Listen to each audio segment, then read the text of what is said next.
Welcome back to Open Window Politics. Today we're going to be going through my latest prediction for the 2024 presidential election.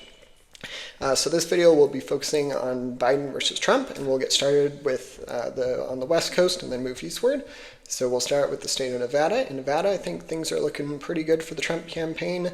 I think he's probably the favorite in that state, so we're going to give it, I don't think it'll be a huge margin, but for now I'm going to give it a lean characterization. I think that things have been looking pretty good for the Trump campaign in the state. He's been doing pretty well in the polls, so we'll give it as a lean characterization.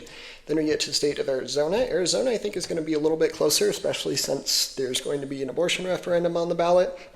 But I do think it'll still end up going into the Trump campaign's electoral college votes. And then we will go to the Rust Belt area. So in the Rust Belt, we have Minnesota going for the Democrats, but I think in the state of Wisconsin, I can see that one narrowly going towards the Republicans, going towards Trump's campaign. And then in the state of Georgia, I think this one is probably lean. I would characterize it as such, and is most likely going to be going to the Trump campaign. Biden barely won the state in 2020, and I don't really see, at least if the election were to be held today, a possibility where he would be able to win the state of Georgia again. So right now we're going to characterize that as lean Republican. It might be a similar margin to the state of North Carolina, probably slightly less, but in that same ballpark. And then we get to the state of Michigan. In Michigan, I think that Trump has pretty good odds here. Things are looking pretty good for the Trump campaign, and with that brings the Republican candidate, in this case Donald Trump, up to 293 electoral college votes, with one swing state left, the state of Pennsylvania.